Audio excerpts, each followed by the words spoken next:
I wish we could talk about the things off air, on Bolts Breakdown. Bryan Burns, Jay Recher here with you. We were having a conversation. We almost forgot that we had to do this thing for you guys today. Before we get into tonight's game, we'll look back. You know the deal. Let us know where you're watching Bolts Breakdown from. Put it there at the bottom of the screen, and let us know. We'll do our best to shout you guys out. Make sure also you share this on your Facebook. Put shared on there, and also tell us who you think is going to score the first goal tonight. All right, before we talk hockey, let's talk turkey. You didn't even have turkey yesterday, did you? No, I mean, we had games Wednesday. We got a game tonight, so I didn't really get to go home or anything. So just the wife and I had some steaks at the house. We just moved into a new house about a month and a half ago. Nice. So we have a lot of stuff that still needs to be knocked out. Still got to put blinds up and pictures. So that's what we did all yesterday, just trying to knock stuff out at the new house. And big West Virginia guy you are, what do you think about the game today? Look at us, man. We're branching out on I don't know, Breakdown. man. Like, West Virginia's lost 2 games this year. Both games I haven't been able to watch because we've had a game and I've been caught up and not gotten into it. It's going to be a similar situation tonight. So I don't know. I think my energy not being there, not focused on the game, I think that really is a little bit of a negative. And I don't know. It's in Morgantown though. It's a night game in Morgantown. Tough place to play. So we'll see. Hopefully good things happen. I'm going to make sure that I have the West Virginia game on my computer so Burnsy can watch it, because Burnsy sits in the top level of the press box. I sit in the bottom level, so no looking at any weird websites from me, because everybody would be able to tell up top. Bryan Burns, Jay Recher here with you on Bolts Breakdown. Again, we always want to hear from you guys. Let us know where you're watching Bolts Breakdown from, and we wish you guys, or we hope everybody out there had a really good Thanksgiving. We are thankful for the Tampa Bay Lightning and Jeffrey Vinnick and everything involved here at Amalie Arena. Always a pleasure to be able to talk about such a great hockey team and organization, and to be here with you guys doing Bolts Breakdown. This will probably be our last one at 10 a.m. for a while. We're going to move to noon. What's the next home game? It's Monday or Sunday. Right? Sunday against the Devils. We're pretty much every other day now until December crazy. 3rd and 4th when they have the back-to-back. Sunday's going to be crazy, man. I got Bucks at 1 and then skedaddle over here for the game. It's going to be a full weekend here in Tampa Bay, that's for sure. Shout out to Yoko Taylor from Busch Gardens. Hope you have fun out there today. All right, before we get into tonight's game, let's look back at the last one, Burnsy, the Florida Panthers. And, man, I tell you what, you're playing against a team that lost Vincent Trocheck on the last game of a road trip. I thought they did such a good job of coming out in each period and scoring within, I think it was within the first 2:31 of each period they scored. And that's what the Lightning are really focused on, is making sure they have good starts, and that's exactly what they did the other night.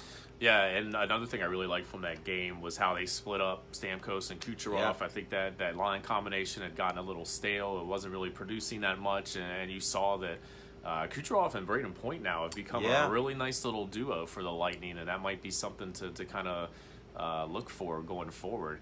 And I thought that was probably Steven Stamkos' best game of the season so far. All over the ice, very engaged in the game, and really liked that top line and what they were able to do. And 7 goals, 7 different goal scorers, multiple guys, 5 different guys with multiple points. I mean, it was just kind of you can see what happens when this team, when the superstars show up, when your Stamkoses and your Kucherovs and your Hedmans, when they show up and they're playing their best, this team is really tough to beat. You know, it's funny, Dan Girardi, you're not going to confuse that shot with Al Iafrate or Al McGinnis, but hey, he even scored too, so it was good to see G get on the board as well. But I wanted to ask you, Bryan, looking at a guy like Steven Stamkos, I know there's people out there that wish that he would shoot more, but I think you saw the full complement of his skills the other night, where he's a pretty good playmaker as well. Yeah. I think at times he should shoot more, but when he does pass the puck, including that goal to Yanni Gourde there at the far end, that's a beautiful pass. And there's going to be a lot of guys that are going to overplay on Stamkos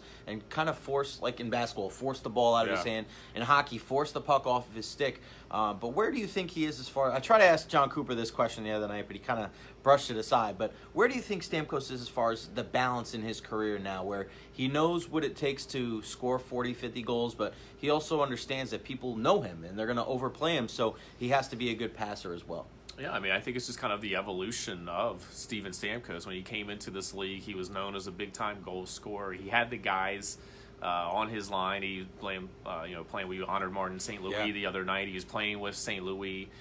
He knew that St. Louis could get him the puck in those areas where he's dangerous and where he can score. But you're kind of seeing the evolution now of Steven Stamkos. He's not just a scorer. He's a dynamic player, and he can be that playmaker type. He can be that guy that takes the pressure from some of the other from the opposition, takes that attention. It can distribute and dish, and I almost think that's kind of his best value to this team when he is kind of that playmaking center, and he's not necessarily looking for a shot. He still has it in his arsenal, can break it out at any time, but when he's able to kind of, a little bit like, remember Larry Bird, how they talked about Larry Bird could see like 2 or 3 passes in the future, and that's what made him so good. I think Steven Stamkos can be that type of player where he can see not just his pass, but the second pass and the third pass. He can see a little bit into the future of how a play can develop even when it's 4 steps behind. I think Steven Stamkos can be that kind of playmaker and that kind of leader for this team. And when you look at Stammer too, I mean, in the locker room, like we see him all the time, he's not the biggest dude. I feel like his game plays bigger at times on the ice, like you saw the other night. He's not going to be the guy like Ovechkin's going to go out and lay big hits on guys, but he's a guy that uses his size well to be able to shield guys off pucks, and people don't really take liberties with him because he is a tough guy. He's not soft in any way. And I thought he did a good job of that the other night, of kind of using his body to be able to shield off defenders. And when he can do that and draw more attention to himself, that's when it opens up the passing lanes, and you see guys like Yanni Gourde be the beneficiary. So I thought it was a really good just example the other night of what this team can do with just everybody chipping in and everybody getting some goals. And I think that's one of the biggest strengths for this Tampa Bay Lightning team is their depth, and you saw that on full display against the Florida Panthers the other night. What is your opinion on Louis Domingue and how he looked? I thought he played much better. You look at the final score, 7-3, and, anytime a goalie gives up 3, you kind of look at it, you want to try to keep it under 3, but I thought Louis Domingue played much better than, the final stat line of him giving up 3 goals the other night. Yeah, I thought a big moment in that game, and I wrote about this in my 3 things after the game, was I think it was 4-1 at the time, towards the end of the second period, about midway towards the end of the second period. But Florida started to get their legs underneath them. They started to pressure and create some really good scoring opportunities. And I thought Louis Domingue made 3 really good saves, including that one. I think it was on Barkov. The glove save? Just like right in close, made the glove save, and then like posed there. The Statue of Liberty pose? Yeah. Whew. Yeah, had that arm up in the air. Just kind of held it there for a little bit to let everybody know that the puck was in the glove. Erlinson tried to ask him about it. Eric Erlinson from LightningInsider.com tried to ask him about the game. He's like, what about the strike opposed thing? And he was just, you could tell he was like, that's not what I think he was like, let's go on to the next question. Yeah, next. But yeah, I thought those 3 saves were really key. And I know they did end up giving up one towards the end of that sequence, or of that period. I think it was on a power play goal. Yeah. Pretty quick power play that Florida was able to convert there. But I thought those 3 keys were saved because Florida was getting a little bit of momentum. If they get one of those and maybe that power play goal towards the end of the second period, then maybe we're talking about a different game here in the third period. But I thought maintaining that 2-goal lead going into the third period was big, and then obviously the Lightning got a big one right out of the gates in the third period, like you talked about. They were really good in the starts of every one of those periods. And then, towards the end, I was actually talking to some of the people I sit next to in the press box. There was about 7 minutes left, and it was 7-2, and I really felt like just the way the game was going, Florida was going to get kind of a fluky goal, or they were going to score something kind of cheap there at the end. And I almost said, because I remembered Louis Domingue said this in after the Philly game. He talked about, obviously it's great to get a win, that's what we're here to do, but he was a little bit upset that he'd given up 5 goals and it had gotten to that point. He's up 5-1 in that game, and then they gave up the lead, or Philly was able to tie the game, and then finally the Lightning won it in overtime. But he gave up those goals, and that's something that really sticks with him. He gave up the 7 goals in Arizona. He gave up 5 in Philly. He's like, I'm trying to get my goals against down. I'm trying to get my save percentage down, and then something like that happens. And yeah, we won, but it's a little bit of a bummer for me because I feel like I'm playing well, but my goals against isn't really reflecting it. So with about 8 minutes left in the game, I thought, what about if you just take Domingue out at that situation, almost like in baseball, where take a got pitcher such out. a big Keep lead, that ERA you bring down. in like the long reliever who never gets much time, but just to try to get him some work, get him some innings. What if they bring in Pasquale at that point, let him see some pucks? If he gives up 2 goals, it doesn't really matter. Still win by 3, Yeah, you're still going to win the game, even if it's not going to matter what his goals against average is. Pasquale, you're just trying to get him reps. You're going to need him at some point on this upcoming back-to-back, December 3rd and 4th. He's probably going to get one of those starts. That's just something I think maybe And then, of course, he did. They got kind of a cheap goal there towards the end. And then Domingue was talking about that in the locker room. Like, I wish I could have kept it to 2. It kind of sucks that I gave up 3, and that's going to keep that goals against average up. So just something to think about, John Cooper, if you're watching Bolts Breakdown and want to maybe distribute the wealth, I guess you could say, between your goalies. I am 100% sure that John Cooper is in his office right now watching this with bated breath going, what can I learn from Bryan and Jay? No, probably not. But hey, man, you could be like Patrick Waugh coming up with something new for the goaltenders. If you see that happen in hockey in the next 6 months, you know where it came from. Brian Burns, beat writer, TampaBayLightning.com. We see that the Lightning shared it, so we got a bunch of new viewers. Brian Burns, Jay Recher here with you. Remember to let us know where you're watching Bolts Breakdown from. Shout out to Jack watching from Mexico. Man, we should be where Jack's at right now. And also, I think Brian from South Carolina, Go Bolts. Put right there on the bottom of the screen, let us know where you're watching Bolts Breakdown from. Rebecca, Go Bolts, we're with you. Put where you're watching Bolts Breakdown from. Also, share this on your Facebook. Put shared where you're watching from and who you think's going to score the first goal tonight. And we'll shout you out on Bolts Breakdown, Brian and I. Shout out to Eric Freund from Lutz, Florida. I used to live in Lutz. You ever been to Lutz? Yeah. Nice, yeah, I've man. been to Lutz. Love that area. Used to live on the lake, Lake Brown Lake, something like that. It wasn't Brown. Used to spend some time at the L.A. Hangout, the Lutz area hangout. Remember that spot? Yes, I've been there once. I never felt more out of place in my entire life. Edith, watching from Cologne, Germany. I've been to Cologne. Really? Yeah, I actually... Man of the world. Right after college, I was actually dating a girl that was German, and I went and lived with her for about 6 months in Germany. We were in Essen, which was about an hour away from Cologne. And this guy's a man of the once, yeah. He's a man of the people, man of the world right here, Brian Burns. Shout out to Neil and Indy, Eric, right near there. There you go. Charlotte, North Carolina, Larry Valenti. Look, everybody from all over. Again, we've mentioned this on shows past.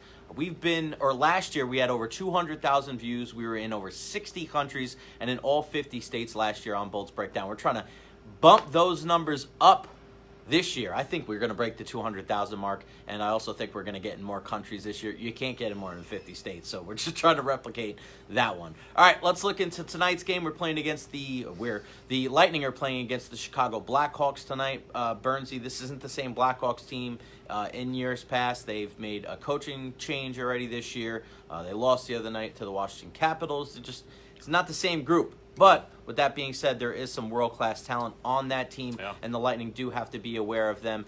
Really thrilling game last year. I think it was the day before Thanksgiving last year. They always seem to play this game around this time of year. And I remember Braden Point scoring, I think, in overtime to win it. A beautiful goal from Patrick Kane last year, so it was a pretty entertaining game. What are your 3 keys to victory for tonight for the Bolts?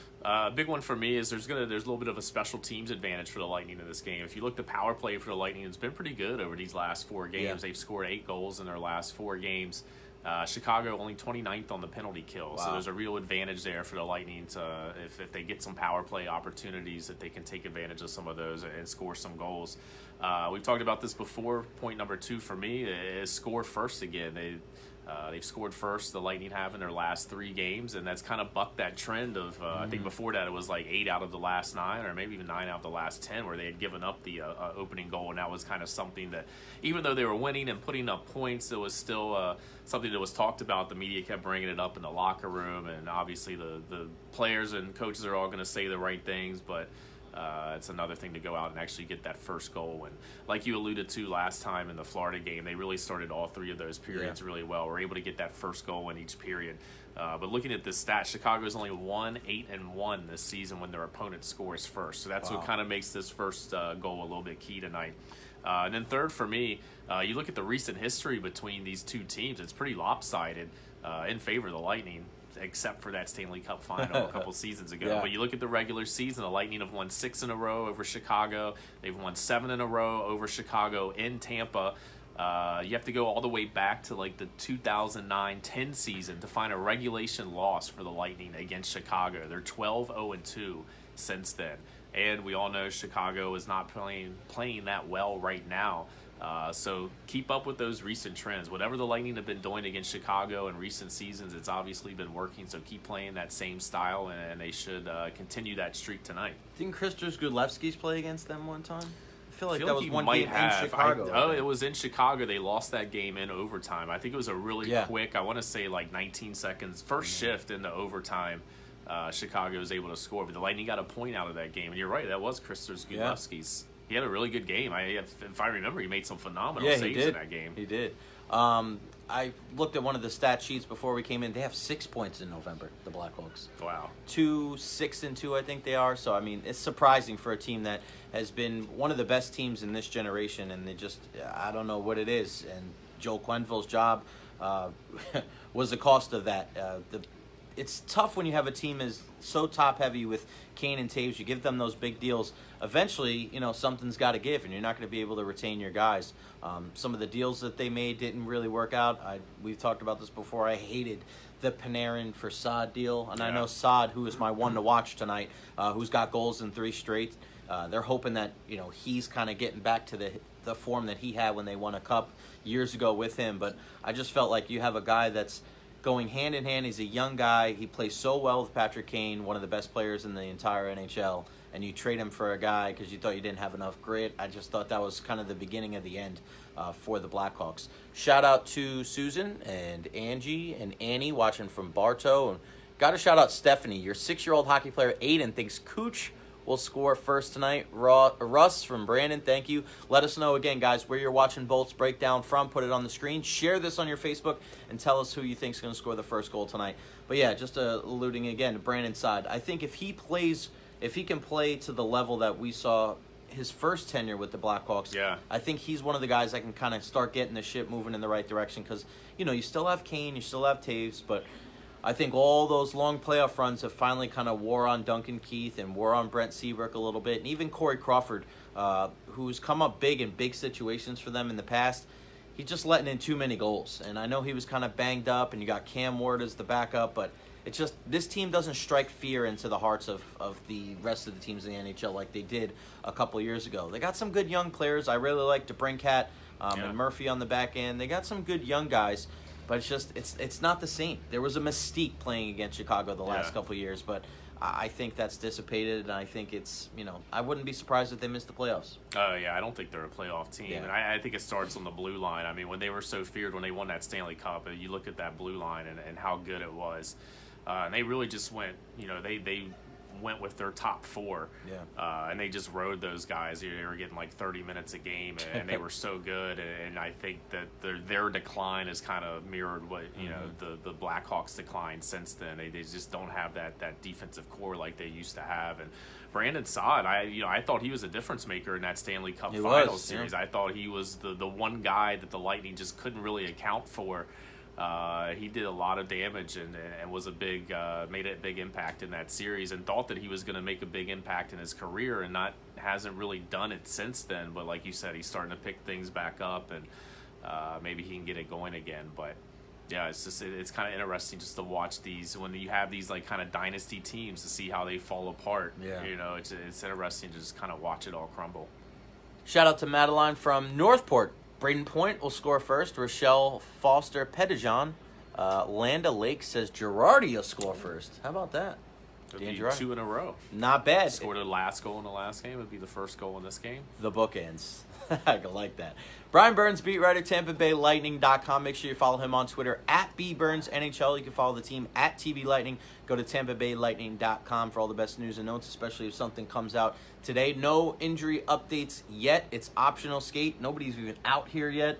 Yeah, it's pretty quiet right now. Pretty quiet. Surprised. John Cooper will be talking at 10:40, so we'll have a better idea if Palat or Strawman will get in the lineup. I mean, I would say no for Palat, but I think Strawman has a definite opportunity. We felt like that for the last 2 or 3 games now, but I think he's getting closer to full health, and we'll see if he's able to get back in tonight. Richard Croker, what do you think of possibilities of 7D again with Chernak? I would say no because Paquette's back in the lineup, and they played really well. That fourth line has been really good for the Lightning when they're all together and healthy, and we've seen Seti Paquette kind of go out. He went out for the Nashville game, wasn't able to play after blocking a shot against Philly, but I'm not going to look. I know you want to ask me. Who's the first guy on the ice? Brian Burns. Who do you think? I'm going to say Adam Ernie. Adam Ernie is not the first guy on the ice. It is Mikhail Sergachev. All the way down at the end. All right, yeah, there you go. Now the guys are starting to file in. So that's Brian. I'm Jay. Remember, follow me on Twitter at JRecher. Follow the station at 620WDAE, 620WDAE.com for the best Bolts coverage on TV. Tonight it'll be on the NBC Sports Network.